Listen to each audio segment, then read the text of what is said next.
SSC 26 batch.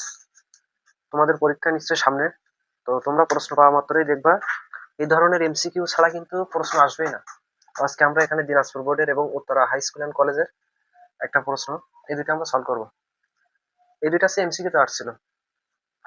তো এই ম্যাথগুলো দেখে কিন্তু মনে হচ্ছে অনেক কঠিন, আসলে অনেক ইজি ম্যাথ। তো আমরা এই দুইটা ম্যাথ নিয়ে এখন আলোচনা করব।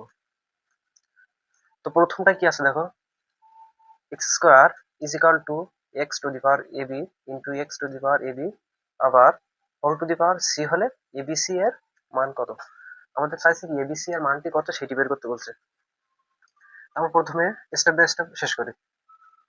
আমরা লিখতে পারি বা X square is equal two, তো এখানে একটা জিনিস তো সবাই জানো, যখন নিচের বেস বা ভিত্তিগুলো সেম থাকে তখন পাওয়ার গুলো কি হয়, যোগ হয়ে যায়।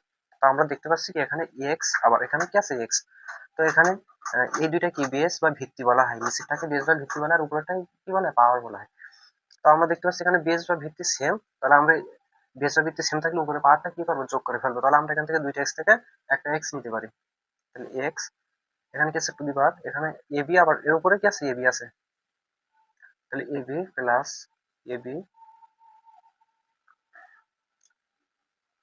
টু দি পাওয়ার সি, বা X square is equal to, তো আমরা সাধারণত কি জানি যে পাওয়ারে পারে কি হয়, গুণ হয়, কিন্তু আমরা এটাকে আরেকটু কাজ করি, এখানে কি আছে এবি প্লাস এবি, এটাকে আমরা যোগ করে নিই।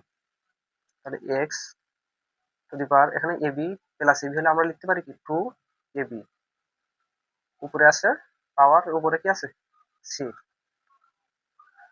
তো পাওয়ারে পাওয়ারে যেহেতু গুণ হয়ে যায়, তাহলে আমরা এটাকে কি করবো, গুণ করবো। তাহলে আমরা লিখতে পারি X to the power two AB C. তো আমরা শেষ পেয়েছি কি X square is equal to আবার X to the power ABC. আমাদের প্রশ্ন কি বলছে যে এবিসি এর মান কত। তো একটা জিনিস খেয়াল করো, যেখানে কি আছে, এখানে বেস বা ভিত্তি আছে এক্স, আবার এখানে বেস বা ভিত্তি আছে কি এক্স।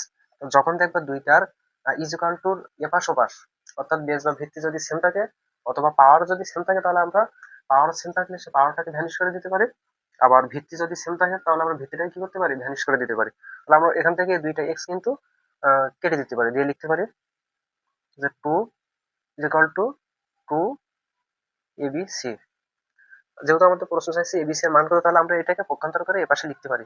তো আমরা এটাকে দুইটা লাইন আর লিখবো না, একটা লাইনই শেষ করবো, যে টু এবিসি ইকুয়াল টু। তাহলে এখান থেকে আমরা যদি এই টুটা কি আছে, গুণ আকার আছে, তাহলে আমরা ওই পাশে নিয়ে যাই, ABC equal to by two. তো কাটাকাটি করলে আমরা কি পাই, ওয়ান। অতএব এবিসি ইকুয়াল ওয়ান। আমাদের অ্যান্সার কত, ওয়ান। তো আমাদের আস্তে আস্তে কি হতে স্টেপ বাই স্টেপ যে সূত্রটা আসবে সেটা কাজে লাগিয়ে আমাদের এমসিকিউটা শেষ করতে হবে। তো এটি আসছিল দিনাজপুর বোর্ডে 2017-এ।